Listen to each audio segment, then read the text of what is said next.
हे भगवान शिव, हे जगत पिता, हे परमात्मा, सावन की आपकी इस वीडियो को जो भी सच्चे दिल से लाइक करें, उसकी जन्म जन्मांतर की गरीबी को दूर कर देना, उसके दुख दर्द, राहु दोष, पितृदोष, यहां तक कि काल सर्प दोष भी दूर कर देना। हर हर महादेव। यदि आपकी इस संतान से कोई भूल हो जाए तो हमें माफ करना, हम सब आपकी ही संतान हैं। लाइक जरूर करें। दोस्तों, इस बार 2024 में कितने सावन सोमवार पड़ रहे हैं? कोई कह रहा है 4 सावन सोमवार पड़ रहे हैं, कोई कह रहा है 6 सावन सोमवार पढ़ेंगे। किसकी माने किसकी नहीं। आज हम सारी गलतफहमी, सारी असामंजस की स्थिति दूर कर देंगे और व्रत में क्या खाएं क्या नहीं जानिए सब कुछ। दोस्तों, सावन का महीना चल रहा है। ऐसे में हर कोई भगवान भोले बाबा को दिल से खुश करना चाहता है। हर किसी की इच्छा होती है कि वो सावन में भोलेनाथ को खुश करके अपनी सभी इच्छाएं और मनोकामनाएं पूरी कर ले। पर कई बार आप लोग ऐसी गलतियां कर देते हैं या कर बैठते हैं जिससे शिव क्रोधित हो जाते हैं। और ये बात तो आप जानते हैं कि भोलेनाथ यदि भोले हैं तो उनका क्रोध भी अत्यंत विनाशकारी होता है। भोले बाबा यदि भोले हैं, प्यारे हैं, तो उनका क्रोध भी अत्यंत विनाशी है। दोस्तों, इसलिए अगर आपने या आपके घर में किसी ने व्रत रखा है या आप सावन को पूरे विधि विधान से पूरा करना चाहते हैं तो आज के इस वीडियो में जो बातें बताई गई हैं उनको ध्यान पूर्वक सुन के समझ लें। दोस्तों, सावन में कई ऐसे काम होते हैं जिनको करना वर्जित माना गया है। दोस्तों, अगर भोले बाबा की कृपा हो जाए तो काल भी आपका कुछ नहीं कर पाएगा, क्योंकि कालों के भी काल हैं, महाकाल। इसलिए अगर आप भी महादेव की कृपा पाना चाहते हैं तो सच्चे दिल से कमेंट बॉक्स में लिखे हर हर महादेव, ओम नमः शिवाय और कमेंट में अपनी राशि जरूर डाल दीजिएगा। यदि हमारे पास सावन में आपकी राशि के अनुसार कोई उपाय होगा तो वह आकर हम आपके कमेंट में जरूर बताते हैं और आपको बड़ा लाभ होगा। दोस्तों, सावन सोमवार व्रत में क्या खाएं क्या नहीं खाएं, सावन में लहसुन प्याज खाएं या नहीं, व्रत में नमक खाएं या नहीं, कौन सी गलती नहीं करनी चाहिए, पति पत्नी को दूरी क्यों बनानी चाहिए और कौन से रंग के कपड़े नहीं पहनने चाहिए, ऐसी कौन सी गलतियां हैं जिसे सावन के दौरान हमें भूलकर भी नहीं करना चाहिए, और मंदिर में जो एक लौटा जल रखा जाता है उस जल का हम क्या करें, पी जाएं या तुलसी में डाल दें या पेड़ पौधों में डाल दें या इस जल से स्नान करें। साथ ही सावन के इस पवित्र महीने में कितने सोमवार पड़ रहे हैं और सावन की समाप्ति कब है, आइए जानते हैं सब कुछ इस वीडियो में। दोस्तों, सावन का महीना कोई मामूली महीना नहीं होता है। ये महीना साक्षात एक ऐसे प्रेम की सौगात लेकर आता है जिसका कि भक्तों को बड़ी बेसब्री से इंतजार रहता है। सावन का महीना इतना पवित्र होता है जिसका आप अंदाजा भी नहीं लगा सकते। सावन जब गरजते हैं तब धरती माता का शुभ अत्यंत मंगलकारी विशेष स्नान होता है। सावन में प्रकृति स्नान करती है और जगमग्न हो जाती है। नई फसल का आगमन होता है, हरियाली की उत्पत्ति होती है, किसान के चेहरे पर प्रकृति अपनी छाप छोड़ जाती है। सावन का त्योहार भारत में तो मनाया ही जाता है, लेकिन क्या आप जानते हैं विदेशों में भी सावन का पवित्र महीना बड़े जोरों शोरों के साथ और खुशी के साथ मनाया जाता है। नासा वैज्ञानिक मानते हैं सावन में प्रकृति आपस में बातें करती है और वातावरण सुगम हो जाता है, हरियाली की उत्पत्ति होती है और नए नए बीज उगते हैं। इस मौसम में हरियाली साक्षात महादेव का स्वागत करती है और महादेव से बातें करती हैं। आपको बता दें, शास्त्रों में सावन सोमवार का व्रत जो भी महिला या पुरुष करते हैं तो वो व्यक्ति भगवान भोलेनाथ का सर्वाधिक प्रिय हो जाता है। ऐसे व्यक्ति को भगवान भोले बाबा अपनी शरण में ले लेते हैं। धर्म शास्त्रों के अनुसार सावन में जो आसमान से जल बरसता है वह भगवान शिव की जटा से और श्री हरि के चरणों से होकर ही धरती पर गिरता है। सावन में बच्चे बड़े सभी को स्नान करना चाहिए। साक्षात भगवान शिव और श्री हरि का आशीर्वाद बरसता है। सावन में स्नान करने वाले छोटे छोटे शिशु, छोटे बालक, बच्चे, बूढ़े, बुजुर्ग, महिलाएं जब स्नान करते हैं तो इससे वह बीमारी से मुक्त हो जाते हैं। तू साक्षात सावन में स्नान नहीं करते, बारिश में स्नान नहीं करते, वह पापी कहलाते हैं। इसीलिए पाप से बचने के लिए सावन में स्नान, बरसात में स्नान अवश्य करना चाहिए। बच्चे महीने के हैं, दिनों के हैं तो उन्हें बरसात की थोड़ी सी बूंद मस्तक पर जरूर डलवाना चाहिए। बरसात की एक बूंद भी अमृत तुल्य। जो बरसात में स्नान नहीं करते उसको 100 पाप लग जाते हैं। दोस्तों, जो लोग लड्डू गोपाल की सेवा करते हैं तो लड्डू गोपाल हमारे सदस्य की तरह होते हैं, हमारे बढ़े अपने होते हैं, हमारे घर के राजा होते हैं, किंग ऑफ द वर्ल्ड होते हैं। तो ऐसे में भगवान श्री कृष्ण को या लड्डू गोपाल को बरसात में स्नान अवश्य करना चाहिए। सावन की पहली बरसात में लड्डू गोपाल को स्नान जरूर कराएं। उन्हें चांदी की थाली में या पीतल की थाली में या माटी की थाली में रखकर स्नान अवश्य कराना चाहिए। सावन की पहली बरसात लड्डू गोपाल को अत्यंत प्रिय है। लड्डू गोपाल की विशेष कृपा पाने के लिए सावन के पहले ही दिन लड्डू गोपाल को स्नान अवश्य कराना चाहिए। इससे साक्षात लड्डू गोपाल की पूरे परिवार पर कृपा बरसती है। लड्डू गोपाल बहुत प्रसन्न होते हैं, अत्यंत खुशी से झूम उठते हैं, नृत्य करते हैं, सावन में प्रसन्न रहते हैं। दोस्तों, सावन में कावड़ यात्रा का क्या कहना? शास्त्रों के अनुसार माना जाता है कि सबसे पहली कावड़ यात्रा भगवान परशुराम ने भगवान शिव को समर्पित अपने कांधे पर उठाई थी और तभी से भगवान शिव को प्रसन्न करने के लिए कावड़ यात्रा की जाती है। दोस्तों, लेकिन क्या आप जानते हैं सावन में 10 ऐसे नियम हैं जो आपको जानना बहुत ही आवश्यक है। अगर इन नियमों का पालन अगर आप अपने जीवन में नहीं करते हैं तो आपको भगवान शिव के क्रोध का सामना करना पड़ सकता है। आपका पूरा परिवार गरीबी, निर्धनता और बर्बादी का सामना कर सकता है। दोस्तों, आज की वीडियो बहुत ही सुंदर है। वीडियो को अंत तक जरूर देखें क्योंकि अधूरा ज्ञान हमेशा खतरनाक साबित होता है। इसलिए वीडियो को पूरा अंत तक जरूर देखें और सच्चे दिल से कमेंट बॉक्स में लिखें हर हर महादेव, ओम नमः शिवाय। वीडियो को लाइक जरूर करें। आइए जानते हैं। दोस्तों, सबसे पहले जानते हैं सावन सोमवार व्रत की तारीख। पहले सोमवार का व्रत 22 जुलाई, दूसरे सोमवार का व्रत 29 जुलाई, तीसरे सोमवार का व्रत 5 अगस्त, चौथा सोमवार व्रत 12 अगस्त, पांचवां व्रत 19 अगस्त को रखा जाएगा। सावन का पवित्र महीना 22 जुलाई को पड़ा है और इसी दिन सावन का पहला व्रत सावन सोमवार पड़ा है, जो कि बहुत ही शुभ और अत्यंत दुर्लभ मंगलकारी माना जा रहा है। पहले दिन सावन सोमवार का व्रत विशेष है, दुर्लभ है। कई सैकड़ों सालों के बाद जाकर के महासंयोग आ रहा है। इस शुभ दिन पर लाखों करोड़ों श्रद्धालु लोग व्रत अवश्य रखेंगे और व्रत में कई ऐसी चीजें खाएंगे जिससे व्रत की पूर्ति होगी। शिव व्रत सावन सोमवार व्रत पूर्ण माना जाएगा, लेकिन ऐसे में हम जानते हैं व्रत में क्या खाएं और क्या नहीं खाएं। दोस्तों, अगर आपने सावन सोमवार का व्रत रखा है तो आप इस दिन सात्विक भोजन ही करें। ये निर्जला व्रत नहीं होता, इसलिए इस व्रत में सेंधा नमक से बनी चीजें खा सकते हैं। अगर आपने फल खाने पर संकल्प लिया है तो नमक भूलकर भी न खाएं। आप फल वगैरह ही खाएं और कुछ मत खाना। व्रत में बाहर का गन्ने का जूस मत पीना, उसमें नमक पड़ा होता है। बर्तन कोई कितना भी साफ कर ले नमक रह ही जाता है। बाहर का जूस भी मत पीना, उनके बर्तनों में भी नमक पड़ा होता है। जो हम घर में देखभाल कर लेंगे व्रत की, वह बाहर नहीं कर पाएंगे और वो नमक आपके मुंह तक जाएगा तो आपका व्रत खंडित हो जाएगा। व्रत में डब्बा बंद जूस नहीं पीना चाहिए, उसमें कई केमिकल पड़े होते हैं जिससे व्रत टूट जाता है। और व्रत में लंबे समय का रखा हुआ भोजन कभी नहीं करना चाहिए, वह दूषित भोजन कहलाता है जिसमें विष होता है। दोस्तों, सावन में कई बार शुक्रवार का दिन पड़ जाता है तो खट्टा भूलकर भी मत खाना, क्योंकि माता संतोषी इस दौरान जागृत अवस्था में हो जाती है, वो रुष्ट हो जाएंगी। इस दिन आप पानी पूरी, इमली की चटनी वगैरह, खट्टे फल वगैरह जाने अनजाने में भी मत खाना, क्योंकि इससे माता संतोषी क्रोधित हो जाएंगी। एक बार माता संतोषी रुष्ट हो गई तो आपको जिंदगी भर कष्ट भोगना पड़ेगा। माता रानी भोली है, पर सावन के महीने में जो भी शुक्रवार के दिन खट्टा खाता है उसे परेशानी और माता के क्रोध का सामना करना ही पड़ता है। सावन में साधारण नमक फलों पर लगाकर या अमरूद के बीच में भरकर भूलकर भी नहीं खाना चाहिए। आप सेंधा नमक फलों पर लगाकर खा सकते हैं।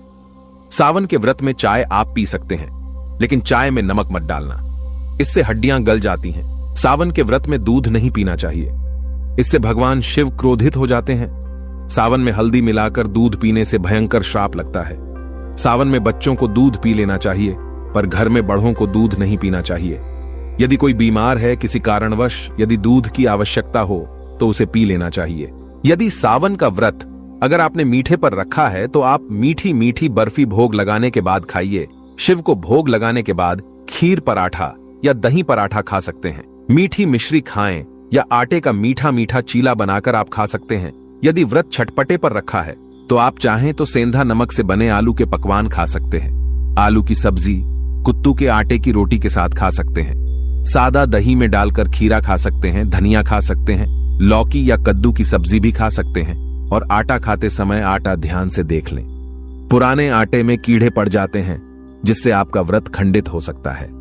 व्रतधारी को सावन सोमवार के व्रत में बेसन, मैदा, सत्तू, अन्न और अनाज का सेवन नहीं करना चाहिए। सावन में जितना जल्दी हो सके, सावन शुरू होने से पहले यदि घर में आपके बैंगन की सब्जी या साबुत बैगन रखा हुआ है, जो कि बैगन को इंग्लिश में ब्रिंजल बोलते हैं, यदि घर में हो तो तुरंत हटा दें। इससे भगवान शिव अत्यंत क्रोधी हो जाते हैं। सावन में यदि पालक का साग रखा है तो घर से बाहर फेंक दें। साग सब्जियां सावन में खाना वर्जित होती हैं। खासकर बैगन तो घर में भूल कर भी नहीं रखना चाहिए, नहीं तो घर हो जाएगा। कंगाल भगवान शिव क्रोधित हो जाते हैं। सावन में घर में बैगन रखने से विनाश होता है। इसके अलावा अन्य किसी भी व्यक्ति को मांस, मदिरा, लहसुन, प्याज इत्यादि का भी सेवन नहीं करना चाहिए। वहीं व्रत रखने वाले व्यक्ति को धनिया पाउडर, मिर्ची पाउडर, सादा नमक का सेवन भूलकर भी नहीं करना चाहिए। गरम मसाला या पैकेट पर सामग्री बिना पढ़े कोई भी डब्बा बंद पैकेट कुछ भी नहीं खाना चाहिए। 90% डब्बा बंद सामान में पैकेट में लहसुन प्याज पड़ा होता है। आप कभी इंग्रेडिएंट्स पढ़ सकते हैं। लहसुन प्याज सबसे ज्यादा इस्तेमाल होता है डब्बा बंद चीजों में।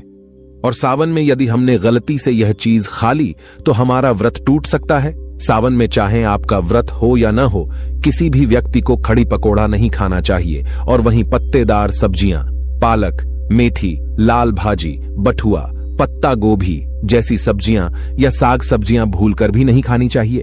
ये जहर के समान मानी जाती है। इसमें कीड़े आ जाते हैं, सांप, बिच्छू वगैरह आ जाते हैं।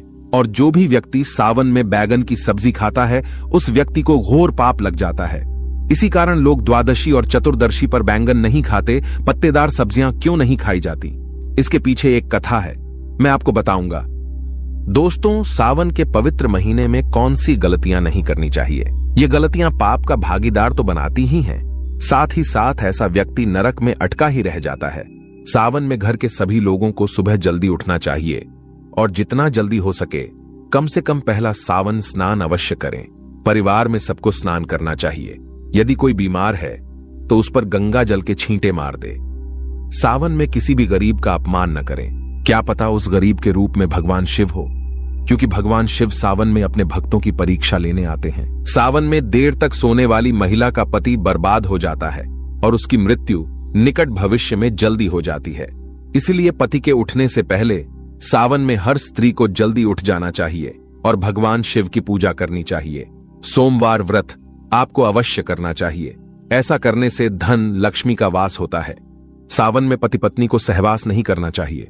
अगर आपने व्रत रखा है या आपकी पत्नी ने व्रत रखा है तो आप दूरी बनाकर रखें, क्योंकि इस दौरान ऐसा व्यक्ति भगवान शिव की शरण में होता है। सावन में घनघोर काले वस्त्र पहनकर शिव मंदिर में नहीं जाना चाहिए। चाहे तो आप घर में काले वस्त्र पहन सकते हैं, लेकिन मंदिर में भूलकर भी मत जाना और ना ही व्रत में काले वस्त्र पहनना चाहिए।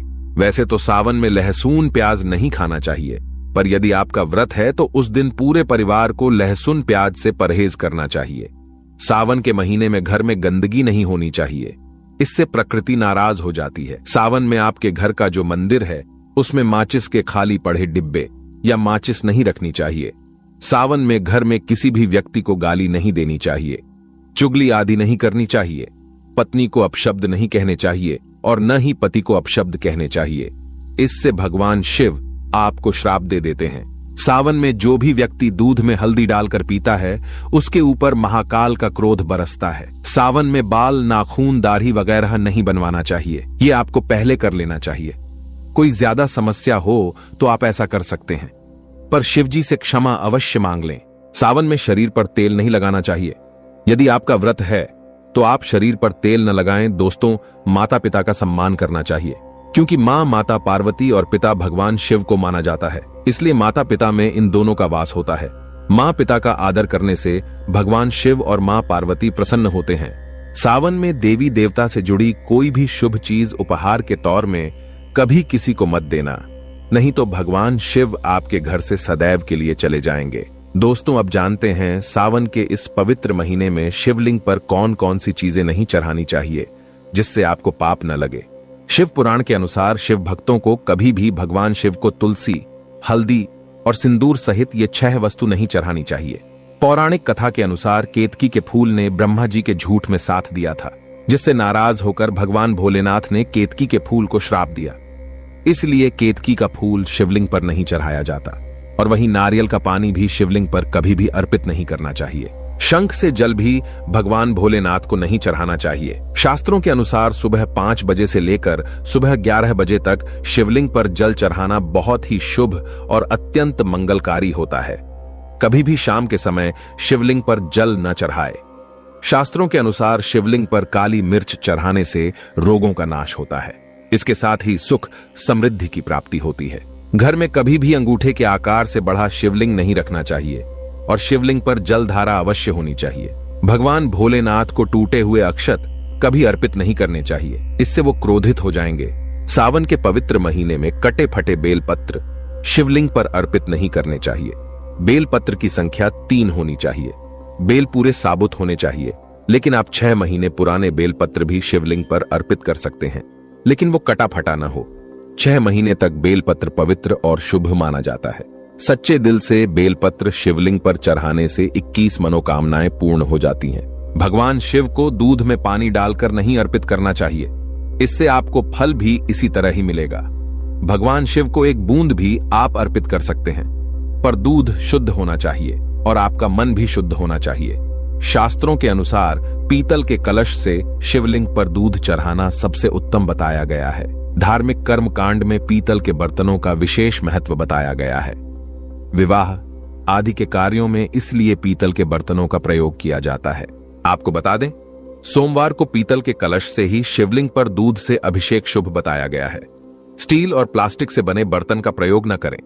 शिवलिंग पर जल चढ़ाते समय वो जल आपके पैरों के पास नहीं जाना चाहिए, अशुभ माना जाता है। उसे लांघना भी नहीं चाहिए। उसे हम जल हैरी कहते हैं। सावन में जल अपने घर का होना चाहिए। मंदिर से जल भरकर मंदिर में ही अर्पित नहीं करना चाहिए, इससे आपका भाग्य खराब हो सकता है। दोस्तों, सावन में ये चीज खा लेने से दुनिया की कोई भी ताकत आपको धनी होने से रोक नहीं पाएगी। मैं ईश्वर की सौगंध खाता हूं, अगर आपने सावन में ये चीज खा ली तो आपको करोड़पति होते देर नहीं लगेगी, लेकिन सच्चे दिल से ही खाना है। आइए जानते हैं, सावन में शिव भक्तों को शिवलिंग पर चढ़ा हुआ प्रसाद के रूप में धतूरा जरूर खाना चाहिए। इसे आपको ज्यादा नहीं खाना है, बस अपनी जुबान पर हल्का सा टच करना है।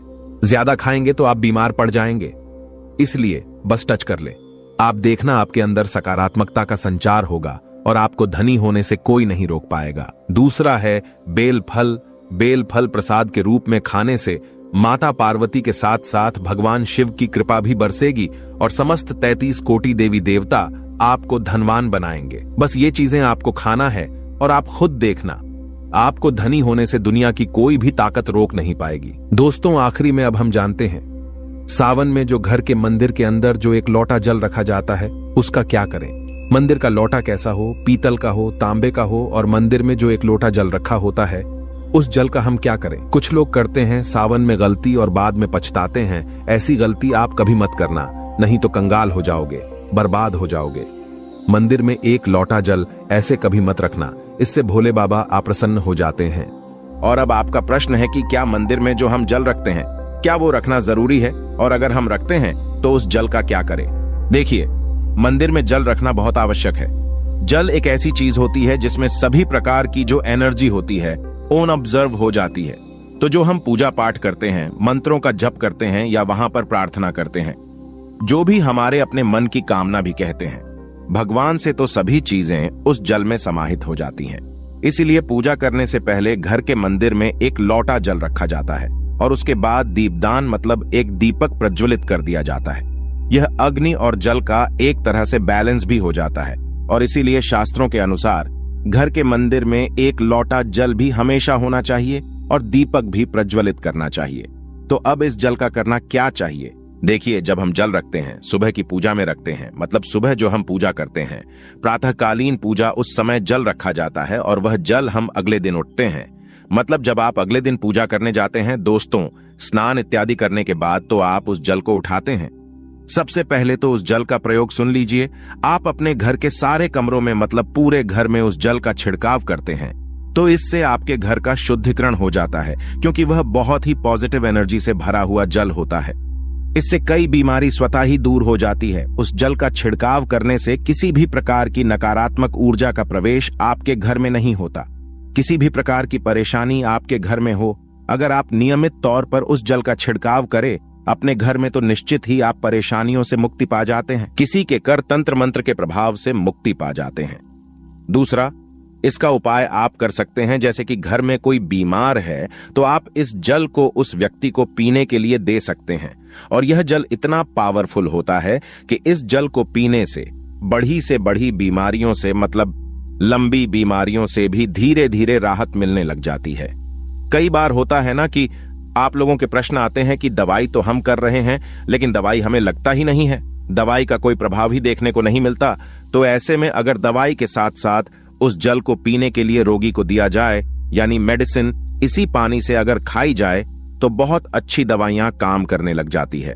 और जैसे कि परिवार में अगर बहुत अधिक कलह क्लेश रहता है, हमेशा आपस में सामंजस्य बनता ही नहीं है, आपस में हर बात पर मतभेद होता है, तो परिवार के सभी सदस्य इस जल में से अगर थोड़ा थोड़ा पीते हैं तो धीरे धीरे विचारों में परिवर्तन आने लग जाता है, सकारात्मक विचार सभी के होने लग जाते हैं और आपस में समन्वय होने लग जाता है। घर से कलह क्लेश और मतभेद हमेशा के लिए समाप्त हो जाते हैं। और मंदिर में रखे हुए जल का अगला उपाय क्या है? देखिए, अगर आप कोई दुकान करते हैं, कोई व्यापारिक स्थल है आपका, तो प्रतिदिन इसी जल में से थोड़ा सा जल ले जाकर दुकान पर, व्यापारिक स्थल पर छिड़काव कीजिए। इससे आपका दुकान, आपका काम बहुत अच्छा चलता है। मतलब किसी भी प्रकार की परेशानी आपके व्यापारिक स्थल पर नहीं आती है, क्योंकि जैसा मैंने आपको बताया, ये जो जल होता है बहुत पावरफुल होता है, बहुत पॉजिटिव होता है। अब मंदिर में रखा एक लोटा जल पावरफुल और पॉजिटिव से भरा क्यों होता है? क्यों इसमें सकारात्मक ऊर्जा का भंडार होता है? आइए जानते हैं। देखिए, जल जो होता है, अमृत हुआ, मीठे मीठे फल हुए, भोजन हुआ, अनाज हुआ, उससे भी बढ़कर माना जाता है। देवी देवता आपके दिए हुए इसी जल को ग्रहण करते हैं। मंदिर में एक लोटा जल रखना उतना ही जरूरी है जितना आप सुबह, दोपहर, शाम का भोजन करते हैं। जब हम भगवान की पूजा करते हैं और तांबे के पात्र में या पीतल के पात्र में एक लोटा जल जरूर रखते हैं। जल जो होता है सागर रूपी होता है और यही सागर आपकी नैया पार लगता है। मंदिर में एक लोटा जल रखने का कारण एक और यह होता है कि जो लोग भगवान को डेली भोजन नहीं करा सकते, तो वह मंदिर में एक लोटा जल रखते हैं ताकि भगवान इसे ग्रहण करें और यह जल रूपी प्रसाद इसके अगले दिन, यह सुबह के समय आप प्रसाद समझकर ग्रहण करें। लेकिन याद रहे, मंदिर में रखा लोटा जल कभी भी तुलसी में अर्पित नहीं करना चाहिए। उसके लिए आप अलग से तांबे के पत्र से तुलसी में जल अर्पित कर सकते हैं, क्योंकि यह जल सभी देवी देवता ग्रहण करते हैं, तो इसीलिए तुलसी में डालना वर्जित है। लेकिन हाँ, अगर आपके घर में लड्डू गोपाल है, राधा कृष्ण है और आप एक लोटा जल उनके लिए अर्पित करते हैं, तो आप अगले दिन यानी सुबह के समय वह जल तुलसी में चढ़ा सकते हैं। मंदिर में जो एक लोटा जल रखा होता है, उसके अगले यानी सुबह के समय आप इस जल से अपनी आंखें जरूर धोया करें। इससे आंखों में रोशनी बढ़ती है और आंखों में जितनी भी बीमारी आ जाती है वह दूर होती है। शास्त्रों के अनुसार जो लोग मंदिर में एक लोटा जल भरकर नहीं रखते, तो उनके घर में अकाल पड़ जाता है, घर कंगाल हो जाता है, बर्बाद हो जाता है, परिवार में मुसीबतें आ जाती हैं और गरीबी का आगमन हो जाता है। आप चाहें तो एक लोटा जल में पुष्प आदि डालकर रख सकते हैं, बहुत ही शुभ माना जाता है। मंदिर में जो जल रखा जाता है उससे हम और क्या क्या कर सकते हैं, आइए जानते हैं। तो इस जल का छिड़काव करने से बहुत सारी परेशानियां स्वतः ही समाप्त हो जाती है। जैसे अगर आपके दुकान पर किसी की नजर लगी है, बहुत से लोगों के प्रश्न आते हैं कि हमारे काम को किसी ने बांध दिया है, मतलब किसी की बुरी नजर ऐसी लग गई है कि पहले तो दुकान बहुत अच्छी चलती थी, अब नहीं चल रही है, तो आप इस उपाय को कर सकते हैं।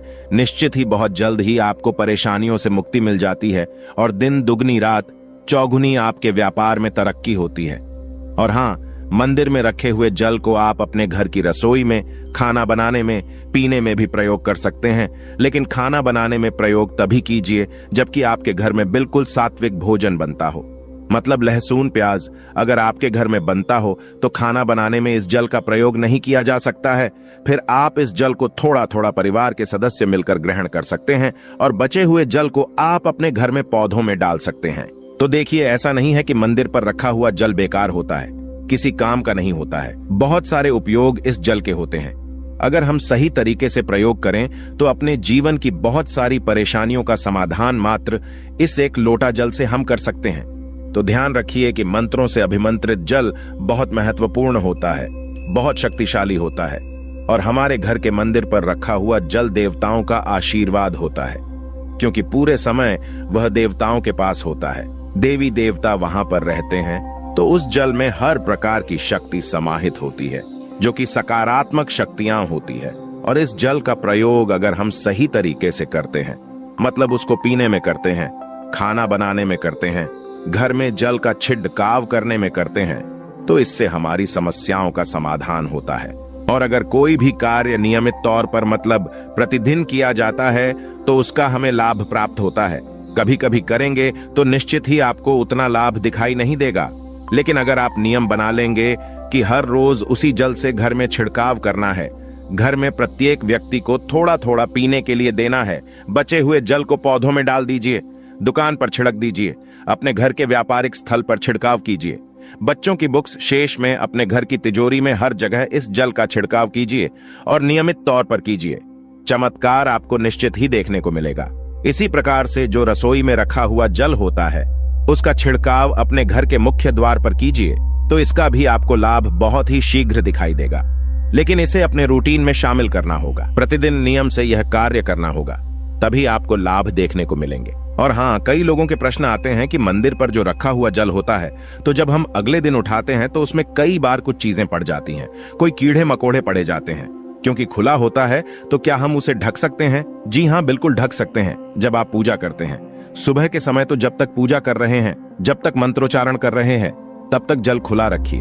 और उसके बाद जैसे कि आप पूजा पर से उठते हैं, तो उससे पहले जल को किसी भी प्लेट से या कटोरी से ढक दीजिए। फिर जब आप अगले दिन उस जल को उठाएंगे तो बिल्कुल शुद्ध और साफ सुथरा जल आपको मिलेगा, और उस जल का प्रयोग आप अपने किसी भी कार्य में कर सकते हैं। और दोस्तों, आप जब भी घर के मुख्य द्वार पर जल छिड़काव करें तो गणेश जी भगवान का यह मंत्र जरूर बोले, ओम गणपतये नमः। और जो हमने आपको वीडियो में बताया है उसे ध्यान पूर्वक अच्छी तरीके से समझकर अपने घर के मुख्य द्वार पर जल का छिड़काव करें। दोस्तों, अगर आप वाकई में भगवान शिव से प्यार करते हैं तो कमेंट बॉक्स में हर हर महादेव अवश्य लिख कर जाए। भोले बाबा आपकी सभी मनोकामना अवश्य पूर्ण करेंगे। महादेव के लिए एक लाइक तो बनता है।